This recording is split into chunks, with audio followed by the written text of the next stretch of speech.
आपसे करें 64 में, विच of the following is not an example of metamorphic rock, इनमें से कौन सा ऐसा जो एग्जाम्पल नहीं है मेटामॉर्फिक रॉक का, तो सैनाइट जो एग्जाम्पल है। कह रहे हैं सैनाइट एक कायांतरित चट्टान का उदाहरण नहीं है, जबकि पटिता सीमेय स्लेट हेडलाइट आदि इसके उदाहरण है। कायांतरित चट्टान को रूपांतरित चट्टान के नाम से भी जाना जाता है। कायांतरित चट्टान का निर्माण आग्नेय एवं अवसादी शैलों में ताप और दाब के कारण परिवर्तन हो जाता है। इन शैलों में रवे भी पाए जाते हैं। ये शैलें अन्य शैलों से अधिक कठोर होती हैं तथा इनमें छिद्र नहीं होते हैं, मतलब ताप, टेम्परेचर और प्रेशर के कारण ये इसमें बदलाव हुआ और ये साइनाइट हो गया है। देखो निम्नलिखित में से कौन सा देश राष्ट्रीय संघ का सदस्य नहीं बना? United state of America, France, England, China. Which of the following country did not become member of the league of Nations? तो ए अमेरिका नहीं बना है। संयुक्त राज्य अमेरिका राष्ट्रसंघ का सदस्य नहीं बना। राष्ट्रसंघ का मुख्यालय जिनेवा, स्विट्जरलैंड में स्थित है। 10 जनवरी 1920 को वुडरो विल्सन द्वारा राष्ट्रसंघ की स्थापना की गई। इस कार्य के लिए इनको 1919 में नोबेल शांति पुरस्कार प्रदान किया गया। इस संगठन का प्रमुख उद्देश्य प्रथम विश्व युद्ध के बाद संसार के सभी देशों में शांति कायम रखना है।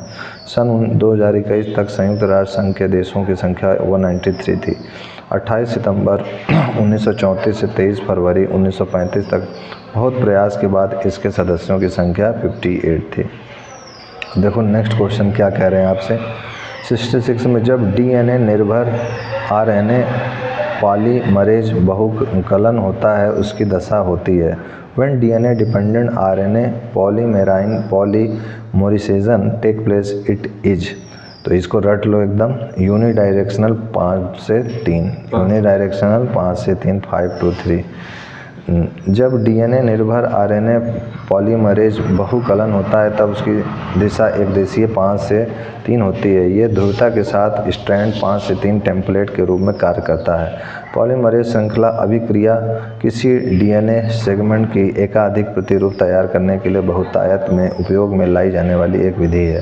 डीएनए अंगुली छापन में से पूर्व पॉलीमरेज श्रृंखला अभिक्रिया की आवश्यकता होती है। नेक्स्ट क्वेश्चन में क्या कह रहे हैं कि लता का कोई भी गाना लीजिए तो उसमें 100% यह मौजूद मिलेगा। क्या मौजूद मिलेगा भाई? तो गानपन मिलेगा। लता के गानों में 100% गानपन मौजूद है। लता मंगेशकर भारत की सबसे लोकप्रिय गायिका हैं जिनका जन्म 28 सितंबर 1929 को इंदौर में हुआ था। लता मंगेशकर को राष्ट्रीय फिल्म पुरस्कार भी दिया जा चुका है। लता जी को भारत सरकार ने भारत रत्न से सम्मानित किया है। 68वां प्रश्न देखो क्या कह रहे हैं कि when the elevation of the sun, इसको ऑफ करते हैं question, when the elevation of the sun changes from 45 to 30 degree the shadow of a tower increases by 40 metre then the height of the tower is। देखो इसमें क्या कह रहे हैं कि यहाँ पर ये हमारा ये टावर है, मान लो कि टावर है। अब ये टावर जो है पहले क्या था, 45 पर था, 45 पे इसकी छाया ऐसे बन रही थी, ठीक है। अब जैसे ही सूर्य का प्रकाश आया होगा, बढ़ता गया दिन बढ़ता गया, तो ये जो है अब 30 डिग्री पे इसकी छाया पहुंच गई है, ठीक है। ये कहना when the elevation change from the shadow of tower increases by 40, तो यहाँ से यहाँ तक जो है 40 मीटर दिया हुआ है। मान लेते हैं कि ये हमारा ABCD पॉइंट्स है, ये 30 है, ये 45 है, ये 40 है। आपसे पूछ क्या रहा था हाइट ऑफ द टावर, ये पूछ रहा है। तो यहाँ पर ये हमको निकालना है, तो ये 40 है पूरा और इसको मैं x मान लेता हूँ, ठीक है, ठीक। तो tan 45 डिग्री निकाल लो। tan 45 क्या होता है? Altitude upon base. तो एल्टीट्यूड क्या है? h है। हाँ, और बेस क्या है? x है। Very good. तो h और x हो गया। और tan 45 क्या होता है? 1 होता है। तो h इक्वल टू x हो जाएगा। 1 को x से मल्टीप्लाई करोगे x ही आएगा, ये 1 हो गया। अब इससे निकालेंगे तो tan 30 डिग्री क्या होता है? Altitude upon base. एल्टीट्यूड क्या है? h है। हाँ, और बेस क्या है? x + 40। हाँ, तो यानी 40 + x हो गया। तो tan 30 डिग्री कितना हो जाएगा? sin 30 upon cos 30। sin 30 कितना होता है? 1/2। cos 30 कितना था? √3/2। तो यानी ये 1/√3 हो जाएगा। समझ में आया? और h और x तो बराबर है और हमें क्या चाहिए? h चाहिए। तो इसको x की जगह हम लोग h लिख देंगे। तो ये क्रॉस मल्टीप्लाई कर देते हैं। 40 + h इक्वल टू √3h। इसको इधर लाते हैं तो 40 इक्वल टू √3h - h। तो हो जाएगा 40 इक्वल टू h कॉमन, तो हो जाएगा √3 - 1। तो h क्या हो गया 40/√3 - 1, ठीक है। अब √3 + 1 से ऊपर नीचे क्या किया, रेशनलाइज कर दिया। हाँ, तो अब ये क्या हो जाएगा, ये हो जाएगा 40√3 + 1 और ये √a - b और ये a+b बन रहा है, तो ये क्या हो जाएगा a² - b²। तो ये हो जाएगा 3 - 1, √3 का स्क्वायर करोगे तो क्या आएगा 3 आएगा। तो 40√3 + 1/2, तो ये हो गया 20√3 + 1। तो यही आपका आंसर हो जाएगा 20√3 + 1 मीटर, यानी आपका सी ऑप्शन सही है। अब देखो 68 के बाद हम लोग अगर नेक्स्ट क्वेश्चन 69 पे आए, कह रहा which of the following place was renamed as Khizrabad by Alauddin Khilji. तो क्या है इसका आंसर, चित्तौड़। ध्यान रखना, चित्तौड़ स्थान पुनः नामांकरण अलाउद्दीन खिलजी द्वारा खिजराबाद कर दिया गया है। अलाउद्दीन खिलजी का जन्म 1266 में बांग्लादेश में हुआ था। यह दिल्ली सल्तनत के खिलजी वंश का दूसरा शासक था। इसके द्वारा राजस्थान में स्थित मेवाड़ चित्तौड़ का युद्धक अभियान इतिहास की महत्वपूर्ण घटना है। इसका वास्तविक नाम अलीगुरी था। इसका राज्याभिषेक 1296 ई में हुआ था। अमीर खुसरो तोता-ए-हिंद अलाउद्दीन खिलजी के दरबारी कवि थे। मलिक काफूर अलाउद्दीन खिलजी का सेनापति था। अब देखो नेक्स्ट क्वेश्चन आपसे कह रहे हैं कि I have nothing to offer but blood, toil, tears and sweat, this line belongs to. तो ये लाइन्स फॉर्मल है या फिर एकेडमिक रजिस्टर के लिए है, ध्यान रखिएगा। 71 क्वेश्चन में आपसे कह रहे हैं कि dash is an important cotton centre of Japan. तो ये ओसाका है, कॉटन सेंटर जापान का इम्पॉर्टेंट है। योदो नदी पर बसा ओसाका जापान का सबसे बड़ा औद्योगिक केंद्र है और ओसाका को जापान का मैनचेस्टर भी कहा जाता है। जापान का पुराना नाम निस्पन था। जापान की स्थापना 11 फरवरी 660 ईस्वी पूर्व में हुई थी। जापान की राजधानी टोक्यो तथा इसकी मुद्रा जापानी येन है। अब आते हैं नेक्स्ट क्वेश्चन पर 72 पे, क्या कह रहे हैं, कौन सी मशीन वाटर फ्रेम और स्पिनिंग जेनी का मिश्रण थी। Machine was a mixture of water frame and spinning jenny. तो आपका बी वाला ऑप्शन सही होगा, spinning mule. Spinning mule machine water frame और स्पिनिंग जेनी का मिश्रण थी। स्पिनिंग जेनी मशीन हरग्रिप्स नामक व्यक्ति के द्वारा विकसित की गई। वाटर फ्रेम नामक मशीन रिचर्ड आर्कराइट द्वारा 1765 में विकसित की गई। वाटर फ्रेम नामक मशीन एक बार में 96 धागे स्पिन करने में सक्षम थी। रिचर्ड आर्कराइट का जन्म प्रेस्टल इंग्लैंड में 23 दिसंबर 1732 को हुआ था। 1785 ई में कार्टराइट ने भाप की शक्ति से चलने वाली पावर लूम नामक मशीन का आविष्कार किया था। नेक्स्ट क्वेश्चन आपसे क्या कह रहे हैं, which of the following winds are not warm and dry. कौन सा इसमें से है जो कि वार्म और ड्राई नहीं है, हार्मटान, सिरोको, बोरा, जोंडा। तो आपका आंसर होगा बोरा। बोरा हवा स्लोवाकिया के एड्रियाटिक तट पर चलने वाली ठंडी हवा है। जोड़ा हवा फोन हवाएं अर्जेंटीना में एंडीज पर्वत के पूर्वी ढालन पर बहने वाली शुष्क हवा है। सिरोको हवाएं सहारा मरुस्थल में भूमध्य सागर की ओर चलने वाली गर्म हवा है। हरमंटन हवाएं सहारा मरुस्थल से दक्षिण पश्चिम दिशा में चलने वाली गर्म एवं शुष्क हवा है। अब उसके बाद देखो आपसे कह रहे हैं neither a borrower not a lender be said the father to son. Okay, how would you change the form of a speech from direct to indirect. तो इसका आंसर आपका ए ही होगा। The father advise his son to be neither a borrower nor a lender, ठीक है ना। यहाँ पर यही आंसर होगा। नेक्स्ट देखो 75 क्वेश्चन में क्या कह रहा है, निम्न में से सर्वप्रथम किस लाद में उच्चतम न्यायालय ने कहा कि प्रस्तावना संविधान का हिस्सा नहीं है।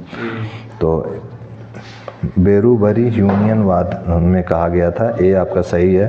बेरुबरी यूनियनवाद के बाद सन 1960 में उच्चतम न्यायालय ने कहा कि प्रस्तावना संविधान का हिस्सा नहीं है। केशवानंद भारतीवाद इस निर्णय ने भारत के संविधान की रक्षा बनाम केरल राज्य सर्वोच्च न्यायालय की ओर भारत में अधिनायकवादी शासन या एक दलीय सरकार के शासन को आने से रोका। SR मुंबई बनाम यूनियन ऑफ इंडिया के ऐतिहासिक फैसले में भारत के सर्वोच्च न्यायालय ने अनुच्छेद 356 और इससे जुड़े विभिन्न प्रावधानों पर विस्तार से चर्चा की। उच्चतम न्यायालय में मिनर्वा मिल्स बनाम भारत संघवाद में यह निर्धारित किया कि अनुच्छेद 368 का खंड 4 विधि सम्मत नहीं है। यह न्यायिक पुनर्विलोकन को समाप्त करने के लिए पारित किया गया था। नेक्स्ट क्वेश्चन आपसे देखो क्या कह रहे हैं, किस वस्तु का बाजार मांग वक्र होता है? The market demand curve for a commodity is. पहला आपसे कह रहे हैं व्यक्तिगत उपभोक्ता के मांग वक्रों का उदग्र योग, तो आगे कह रहे हैं आपसे व्यक्तिगत उपभोक्ता के मांग वक्रों का क्षैतिज योग, तो यही बी वाला सही होगा।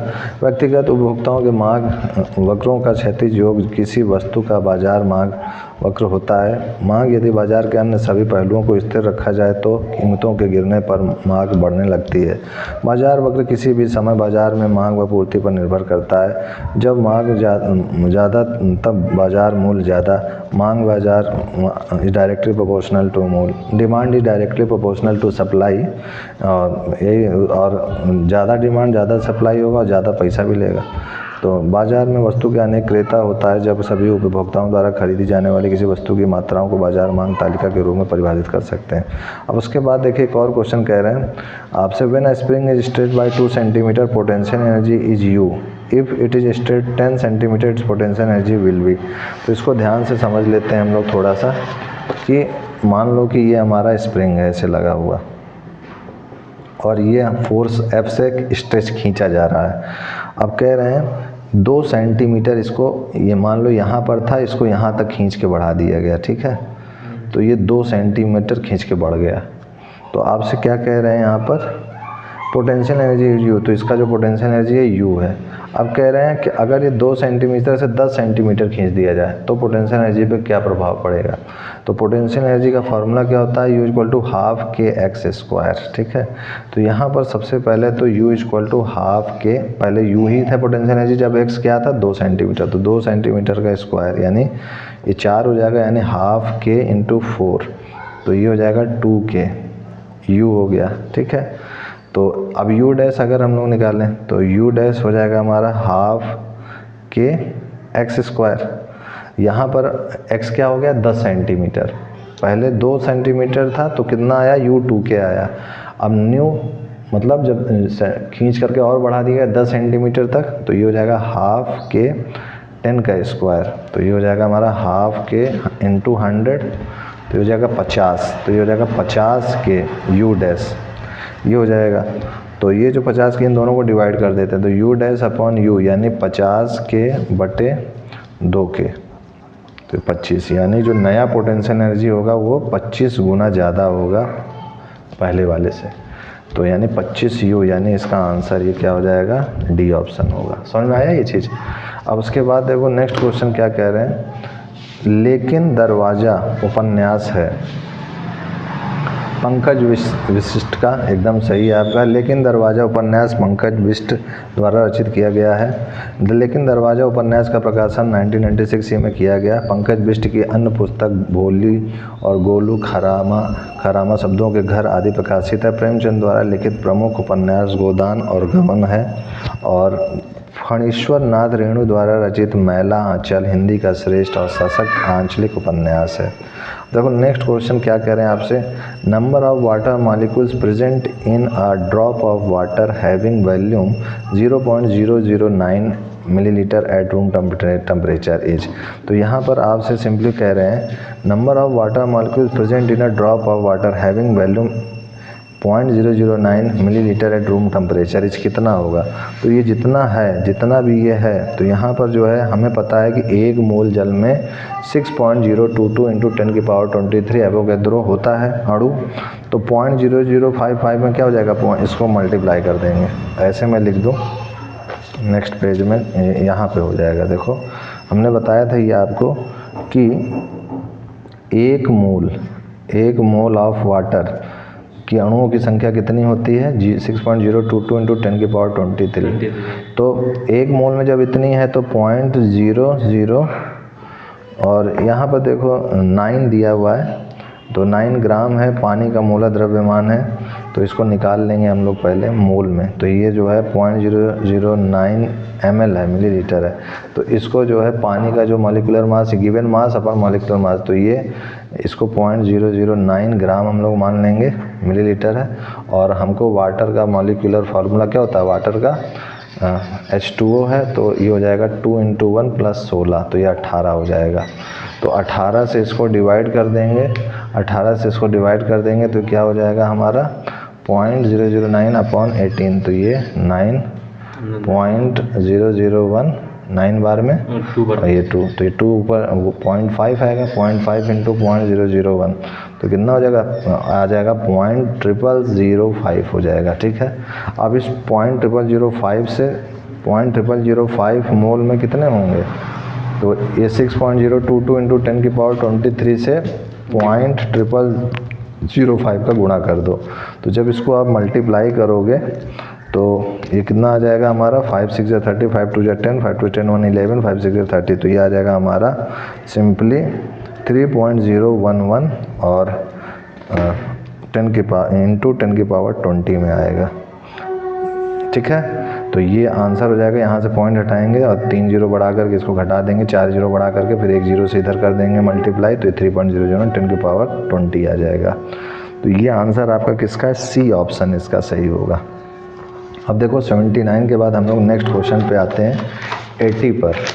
तो 80 क्वेश्चन क्या आपसे कह रहा है, ये तो मतलब पैसे जो पढ़ना है फिर आंसर देना पड़ेगा। अच्छा, तो 80 क्वेश्चन में आपसे कह रहा है कि ये इंग्लिश में आपका दिया हुआ है, पैसेज टाइप का है पोयम, और इसको आपको पढ़ना है, पढ़ करके आपको इसका आंसर बताना है। तो आप ये इंग्लिश का है पढ़ लीजिएगा, पढ़ना है केवल, और पढ़ करके आपको इसका आंसर बताना है।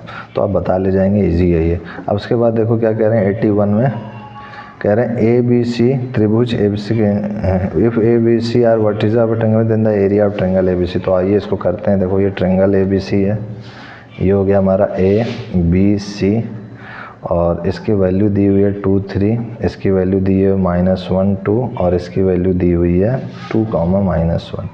तो आपसे कह रहा है कि बताइए एरिया ऑफ ट्रायंगल क्या होगा ABC का। तो एरिया जो होता है फॉर्मूला याद रखना, half x1 x2 x3 y1 y2 y3 1 1 1 ये होता है, और ये डिटर्मिनेंट है। तो एरिया ऑफ ट्रायंगल अगर ABC होगा तो यहाँ पुटअप कर दो, ये x1 क्या होगा, x1 x2 x3 y1 y2 y3, तो ये 1 ये सॉरी ये क्या 2 है, 2 -1 और 2, और ये 3 2 -1 3 2 -1 1 1 1। अब इसको सॉल्व करेंगे अगर हम लोग तो 1/2 ब्रैकेट 2 और यहाँ से 2 और -1, ठीक है, और प्लस सॉरी यहाँ माइनस होगा, पहले प्लस लेते हैं फिर माइनस फिर प्लस, ठीक है ना, ध्यान रखना।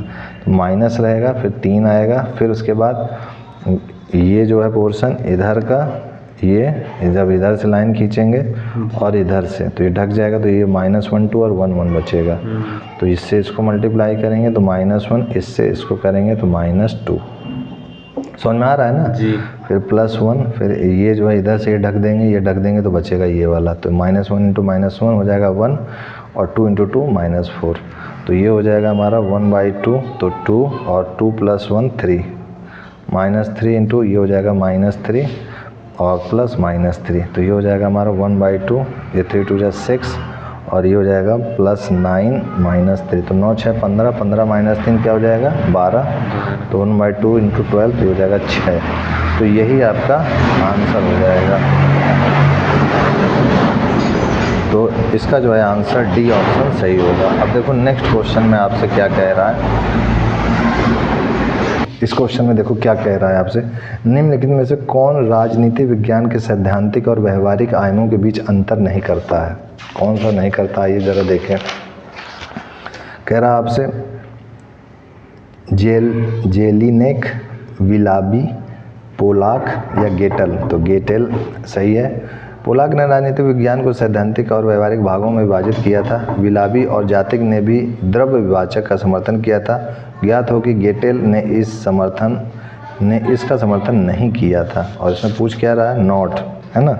इनमें से कौन सा राजनीतिक विज्ञान के सैद्धांतिक और व्यवहारिक आयामों के बीच अंतर नहीं करता है, तो गेटेल ने नहीं किया था। अब देखो नेक्स्ट इसमें कह रहे हैं आपसे, अभिक्रिया को संतुलित करने के लिए निम्न में से किसका प्रयोग किया जा सकता है। Which of the following can be used to balance the equation. देखो यहाँ 14, यहाँ 7 है, यहाँ 17, यहाँ 8 है। तो यहाँ क्या किया जाए कि ये बैलेंस हो जाए, तो 3 ऊपर जुड़ जाए और 3 ऊपर जुड़ जाए और 1 नीचे जुड़ जाए, तो क्या इसमें होगा वाटर। वाटर में जो है देखो जोड़ रहे हैं H2O। तो ये क्या कह रहे हैं यहाँ पर, अर्थात अभिक्रमित को संतुलित करने के लिए अल्फा कण का प्रयोग किया जा सकता है। और यहाँ पर देखो H2O लिखे हुए हैं वाटर, और यहाँ पर वाटर कोई ऑप्शन ही नहीं है, तो पूरा गलत है। इसको और देखते हैं, तो यहाँ पर ये जो हो जाएगा 14 नाइट्रोजन 7 प्लस हीलियम का होता है 2He4 होता है, ठीक है, ध्यान रखना 2He4। तो ये हीलियम का ये होता है, ये जबकि H2O लिखे हैं गलत है, ये होगा 2He4। तो देखो 7 2 9 हो गया, और 14 4 18। देखो यहाँ पर भी 17 और 1 18 और 8 और 1 9 हो गया। तो यहाँ पर हीलियम होगा, ठीक है, यानी अल्फा पार्टिकल, ए ऑप्शन सही। तो ये बहुत देख रहे हो क्या लिख रहा है। अब देखो नेक्स्ट क्वेश्चन में क्या कह रहा है, which another following is not a branch of physical geography. इनमें से कौन सा ऐसा है जो कि ब्रांच नहीं है फिजिकल जियोग्राफी का। हाँ एकदम सही है। कृषि भूगोल भौतिक भूगोल की एक शाखा नहीं है। भौतिक भूगोल की 4 प्रमुख शाखाएं हैं, भू आकृति विज्ञान, जलवायु विज्ञान, समुद्र विज्ञान और जीव भूगोल। भौतिक भूगोल की वह शाखा है जिसमें पृथ्वी के भौतिक विज्ञान का अध्ययन किया जाता है। भौतिक भूगोल का जनक पोलिडोनियन को कहा जाता है। भूगोल वह शास्त्र है जिसके द्वारा पृथ्वी के ऊपरी स्वरूप और उसके प्राकृतिक विभागों का ज्ञान होता है। अब नेक्स्ट क्वेश्चन में आपसे कह रहे हैं, who discovered the Cape of Good Hope. किसने जो है ये खोज किया था, केप ऑफ गुड होप। तो आपका आंसर है सी, बार्थोलोम्यू डियाज ने किया था। केप ऑफ गुड होप उत्मांसा अंतरीप की खोज बार्थोलोम्यू डियाज के द्वारा की गई। केप ऑफ गुड होप दक्षिण अफ्रीका के केप प्रायद्वीप पर अटलांटिक के तट पर एक चट्टानी हेडलैंड है। यूरोप से एशिया की यात्रा करने वाले नाविकों के लिए केप एक महत्वपूर्ण बंदरगाह मार्ग बन गया है। इसकी खोज सर्वप्रथम 1488 में की गई थी। केप ऑफ गुड होप मार्ग पूर्वी एशिया और यूरोप की अफ्रीका के दक्षिणी भागों से जोड़ता है। तो ये कुल मिलाकर के रट लो, जियोग्राफी का क्वेश्चन है ये सब पीसीएस में भी ऐसे पूछे जाते हैं। अब देखो क्या कह रहा है, भारतीय संविधान में संसदीय लोकतंत्र तथा न्यायिक सर्वोच्चता किन देशों से अंगीकार किए गए हैं। तो यहाँ पर ब्रिटेन व यूएसए से किए गए हैं। भारतीय संविधान में संसदीय लोकतंत्र तथा न्यायिक सर्वोच्चता ब्रिटेन तथा यूएसए से ली गई है। विश्व का सबसे बड़ा लिखित संविधान भारत का है। भारतीय संविधान में मूल अधिकार यूएसए से लिए गए हैं। भारतीय संविधान में संघीय व्यवस्था कनाडा से ली गई है। अभी कनाडा का हाल में देखो भारत को बहुत नुकसान पहुँचा रहा है। विश्व में संविधान शब्द का प्रयोग सर्वप्रथम सर हेनरी मेन ने किया था। विश्व में सर्वप्रथम लिखित संविधान का प्रयोग अमेरिका में किया गया है। नेक्स्ट देखो क्या कह रहे हैं आपसे, ओम के नियम का पालन करने वाले चालक के सिरों में। अच्छा ये फिजिक्स का क्वेश्चन है, ये देखते हैं क्या कह रहा है। The voltage across a conductor that obeys Ohm's law is given by, यानी वोल्टेज सबसे पहले आपको दिया हुआ है, वी आपको दिया हुआ है 50 + - 2.5 वोल्ट। अब आगे आपसे क्या कह रहे हैं, and current flowing through it, current का मान दिया हुआ 10 ± 0.1 ampere. The percentage error in the resistance of the conductor is. तो देखो यहाँ पर करंट दिया हुआ है 10 ± 0.1 एम्पियर। तो V = क्या होता है IR, तो R क्या होता है V/I। तो V/I होता है, वोल्टेज क्या है 50 और करंट क्या है 10। तो रेजिस्टेंस क्या हो जाएगा 5 ओम। रेजिस्टेंस क्या हो जाएगा 5 ओम। अब उसके बाद एरर हो जाएगा ΔR/R। ये फार्मूला याद रखना, ΔR/R। और ये चूँकि डिवाइड में है तो ये प्लस में, चाहे डिवाइड में हो चाहे मल्टीप्लाई में, प्लस में लिखते हैं, पहले +-1 लगा देते हैं, फिर ये ΔV/V प्लस ΔI/I। तो ये हो जाएगा हमारा ΔV आपको ये वाला वैल्यू है और ΔI ये वाली वैल्यू है। तो ये हो जाएगा आपका +-2.5/V आपको दिया हुआ है जो कि 50 है, ठीक है। तो ये हो जाएगा और प्लस ΔI आपको दिया हुआ है 10 और ये दिया हुआ 0.1 दिया हुआ है और ये 10 दिया हुआ है। अब इनको कैलकुलेट करेंगे आप, तो 2.5 है तो यहाँ से पॉइंट हटाएंगे तो 500 आ जाएगा और यहाँ से पॉइंट हटाएंगे तो 100 आ जाएगा। अब इसको करेंगे तो ये 5 इधर ऐड हो जाएगा तो 25 + 5 30/500 हो जाएगा। 0 से 0 कैंसिल और ये इसको सॉल्व करेंगे तो ये कुल मिला करके आ जाएगा 0.06। ये क्या आया ΔR/R। तो ΔR कितना हो जाएगा 0.06 × R हो जाएगा। तो R की वैल्यू हमको दी हुई है यहाँ पर 5 ओम हमने निकाल ली है। तो 0.06 × 5 किया तो ये हो गया +- चूँकि ये plus minus delta R upon R plus minus 0.6 था, तो प्लस माइनस लिखना होगा, प्लस माइनस से 5 6 30 यानी 0.3 ओम आ गया। तो delta R upon R into 100 क्या आया हमारा, सॉल्व करने पर कुल मिलाकर के 0.06 इंटू 100 दैट इज 6%। तो दोनों आंसर आ चुके हैं हमारे। तो आपसे पूछ क्या रहा था, तो परसेंटेज एरर पूछ रहा था, तो परसेंटेज एरर कितना आया 6%। ये सही है एकदम आपका। अब देखो नेक्स्ट क्वेश्चन 87 के बाद 88 में क्या कह रहा है आपसे कि राज्यसभा के सभापति और उपसभापति की अनुपस्थिति में सदन की अध्यक्षता कौन करता है। ये तो बहुत इजी क्वेश्चन है, इसको तो आप फटाक से बता ले जाओगे। तो क्या कह रहे हैं, राज्यसभा के सभापति और उपसभापति की अनुपस्थिति में सदन की अध्यक्षता उपसभाध्यक्षों के पैनल का कोई एक सदस्य सदन की अध्यक्षता करता है। वर्तमान में राज्यसभा के अध्यक्ष वेंकैया नायडू हैं, इनको राज्यसभा का सभापति भी कहा जाता है। राज्यसभा का गठन सर्वप्रथम 3 अप्रैल 1952 को तत्कालीन उपराष्ट्रपति डॉक्टर सर्वपल्ली राधाकृष्णन के द्वारा की गई थी। वर्तमान में राज्यसभा के उपाध्यक्ष हरिवंश नारायण सिंह हैं। राज्यसभा के उपाध्यक्ष का कार्यकाल 6 वर्ष होता है। अब उसके बाद देखिए नेक्स्ट क्वेश्चन है आपके लिए 89 में। दिल्ली में 1857 के विद्रोह की असफलता के बाद बहादुर शाह जफर को कहाँ निर्वासित किया गया? रंगून में निर्वासित किया गया। दिल्ली में 1857 के विद्रोह की असफलता के बाद बहादुर शाह जफर को रंगून के निर्वासित किया गया। बहादुर शाह जफर का जन्म 24 अक्टूबर 1775 में हुआ था। बहादुर शाह जफर 28 सितंबर 1853 को मुग़ल बादशाह बनाया गया। शाह भारत में मुग़ल साम्राज्य का अंतिम शासक था। शाह की मृत्यु 7 नवंबर 1862 में रंगून म्यांमार में हुई थी। 1857 में मेजर हडसन द्वारा बहादुर शाह जफर को कैद कर लिया गया था। नेक्स्ट क्वेश्चन देखो आपसे क्या कह रहा है, relation between mean median mode. तो ये एकदम रटा होना चाहिए, मीन मीडियन मोड 3 2 इसको याद रखना है ऐसे, ये 3 लिखना, यहाँ 2 लिखना, यहाँ माइनस लगा देना, 3 2 लगा दिया। अब यहाँ पर जो है आपका ये जो m है मीडियन हो जाएगा और यहाँ पर जो है आपका सिंपली मीन हो जाएगा और यहाँ पर आपका ये मोड हो जाएगा, यह मोड ही। तो मोड याद रखना, मोड इक्वल टू 3 - 2, यहाँ पर कैपिटल M और यहाँ पर x के ऊपर बार यानी मीन, ठीक है ना।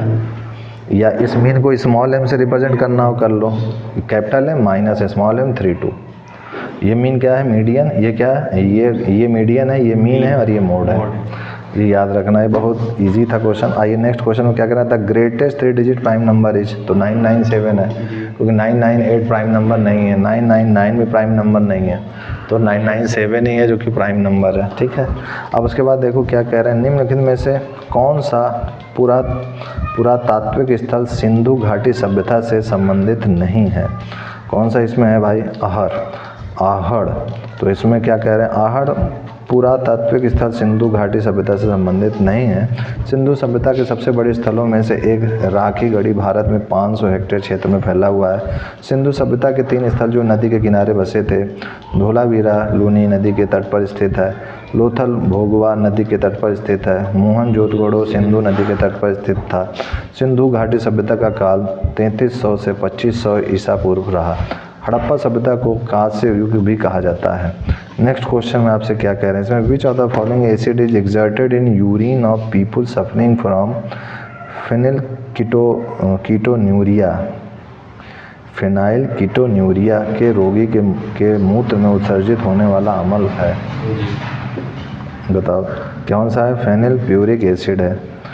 तो इनमें क्या कह रहा है, फेनाइल कीटोन्यूरिया के रोगी के मूत्र में उत्सर्जित होने वाला अम्ल फिनाइल पायरुविक अम्ल कहलाता है। मनुष्य में सूत्र रक्त के एक निस्पंदन के माध्यम से गुर्दे में बनता है। स्वस्थ मनुष्य में प्रत्येक दिन 800 से 2000 मिलीलीटर मूत्र उत्पादित होता है। स्वस्थ मनुष्य को शरीर में यूरिन रोग के रखना यूरिनरी ट्रैक्ट इन्फेक्शन का कारण बन सकती है। नेक्स्ट क्वेश्चन आपसे क्या कह रहे हैं, choose the correct option to following in question from the option given below. Yours lovingly is written in formal letters. ध्यान, अधिकतर फॉर्मल आंसर आ रहा है हर एक में, क्यों। यंग के द्विश्लिष्ट प्रयोग में सिलेटों के मध्य दूरी आधी करने पर तथा सिलट व पर्दे के मध्य दूरी दुगनी करने पर फ्रिज चौड़ाई। मतलब if Young's double slit experiment 1 decreasing the distance between slits. तो यहाँ पर ये ध्यान रखना formula, beta equal to lambda D upon D. ये चीज़ याद रखना। जैसे मान लो ये हमारा एक स्क्रीन लगा हुआ है, डबल स्लिट एक इधर लगा हुआ है, तो यहाँ पर ये जो आपका जो लैम्डा है वो क्या है, आपका प्रकाश का वेवलेंथ है लाइट का, और जो डी है वो स्लेटों से पर्दों के बीच की दूरी है, और जो स्मॉल डी है वो है दोनों स्लेटों के बीच की दूरी है, दोनों स्लेटों के बीच की दूरी, और जो कैपिटल डी स्लेटों से पर्दे के बीच की दूरी है, ध्यान रखना। तो यहाँ पर ये फार्मूला का, अब यहाँ पर क्या कह रहे हैं, if Young experiment on increasing the distance between slits to half and doubling the distance between slit and screen. ठीक है, स्लिट एंड स्क्रीन को डबल कर दिया गया है और इसको हाफ कर दिया गया है, तो क्या होगा, द फ्रिंज विड्थ क्या होगा, यानी फ्रिंज विड्थ, ये बीटा क्या है, फ्रिंज विड्थ है, फ्रिंज विड्थ। तो ये हो जाएगा आपका 4 गुना, क्योंकि ये जो है ये आपको कह रहा है कि 2 गुना बढ़ा, ये कह रहा है कि हाफ हो गया है, तो ये 2 ऊपर चला जाएगा, तो 2 × 2 और लैम्डा डी अपॉन डी, तो ये हो जाएगा 4 लैम्डा डी अपॉन डी, यानी 4 गुना पहले से बढ़ जाएगा। समझ पाए कि नहीं, कि इसको और फिर से बताऊँ, फिर से बताऊँ। देखो क्या कह रहे हैं यहाँ पर, आपको ये फॉर्मूला सबसे पहले याद रखना है, लैम्डा डी अपॉन डी। ये क्या है आपका, फ्रिंज विड्थ, बीटा, लैम्डा क्या है, लाइट वेवलेंथ, और ये डी क्या है आपका, डिस्टेंस बिटवीन स्लिट्स। ये क्या है, डिस्टेंस बिटवीन स्लिट्स, और ये क्या है, distance between slits and screen.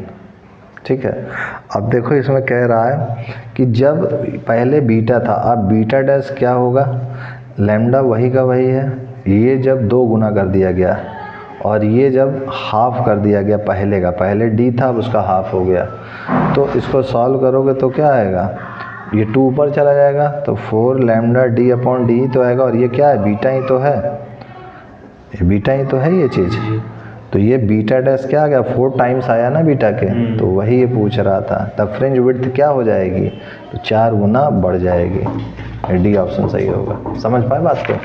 तो ये जो है आपका क्लास 12th के ऑप्टिक्स चैप्टर में यंग डबल स्लिट एक्सपेरिमेंट में पढ़ाया था मैंने आपको, उसी से संबंधित ये क्वेश्चन है। मतलब सब कुछ इसमें का पढ़े हुए हो तुम कभी ना कभी। अब देखो इसके बाद कह रहे हैं 96 क्वेश्चन में, अनुच्छेद 249 के अंदर संकल्प पारित करने के लिए राज्यसभा के कितने सदस्यों का समर्थन आवश्यक है। तो ये जो है 2/3, ये एकदम रट लो, 2/3 एकदम रट लो। 2/3 उपस्थित एवं मतदान करने वाले सदस्यों का 2/3 बहुमत और सदन के कुल सदस्यों का बहुमत होना चाहिए। तो कुल उपस्थित जो है उनका 2/3 है, ध्यान रखना। जैसे बी में कह रहे हैं, अनुच्छेद 249 के अंतर्गत संकल्प पारित करने के लिए राज्यसभा के उपस्थित एवं मतदान करने वाले सदस्यों का 2/3 बहुमत और सदन के कुल सदस्यों का बहुमत का समर्थन आवश्यक है। अनुच्छेद 249 के तहत खंड ए के तहत पारित प्रस्ताव 1 वर्ष की अवधि के लिए लागू होता है। आगे आपसे क्या कह रहे हैं कि राज्यसभा अनुच्छेद 249 के अंतर्गत विशेष बहुमत द्वारा राज्य सूची के किसी विषय पर लोकसभा को 1 वर्ष के लिए कानूनन बनाने के लिए अधिकृत कर सकती है। राज्यसभा की सदस्य संख्या 245 होती है। अनुच्छेद 80 के अनुसार राज्यसभा की संरचना स्थापित की गई। नेक्स्ट क्वेश्चन है, देखो आपसे कह रहा है the wavelength of photon 2.2 × 10⁻11 metre, then the momentum of the photon will be. तो मोमेंटम का फॉर्मूला आपको पता है क्या होता है, एक तो होता है P = मास इंटू वेलोसिटी, लेकिन यहाँ पर जो है आपसे वेवलेंथ के टर्म में क्या हो जाएगा, लैम्डा = h/p। h क्या, प्लांक्स कांस्टेंट। प्लांक्स कांस्टेंट का क्या मान होता है, 6.6 × 10⁻34 जूल सेकेंड। और जो मोमेंटम है ये आपको निकालना है, वेवलेंथ आपको दिया हुआ है 2.2 × 10⁻11। तो P इधर जाएगा, लैम्डा इधर आ जाएगा, तो ये h/λ हो गया, लैम्डा। तो h क्या है, 6.6 × 10⁻34, सॉरी ये माइनस है लगा हुआ, -34 अपॉन, और ये लैम्डा इधर आ गया अपॉन में 2.2 × 10⁻11।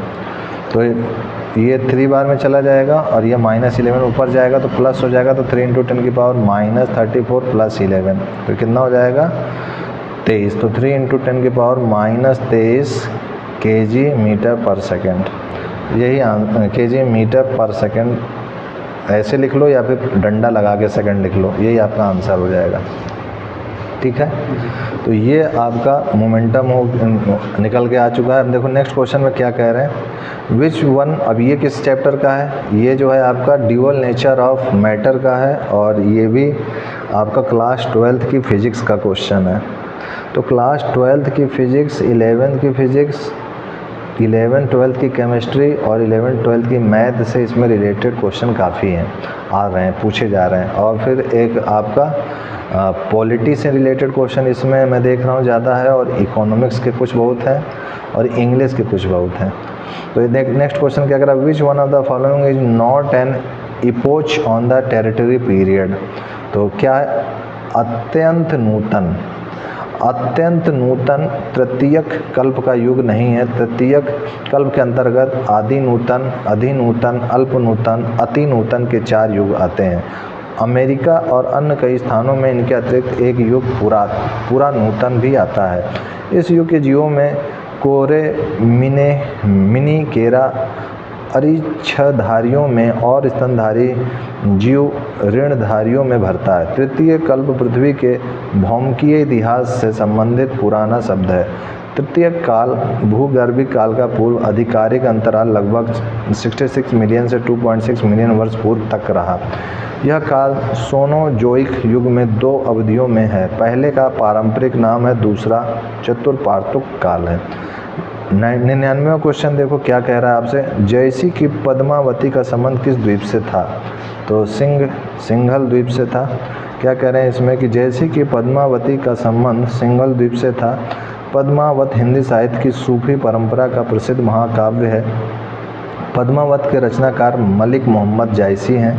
इस महाकाव्य को दोहा और चौपाई छंद में लिखी गई भाषा अवधि है। इस महाकाव्य की रचना संवत 1540 से की गई थी। जैसी सूफी संत थे और इस रचना में उन्होंने नायक रत्नसेन और पद्मिनी की प्रेम कथा का विस्तार पूर्वक वर्णन किया है।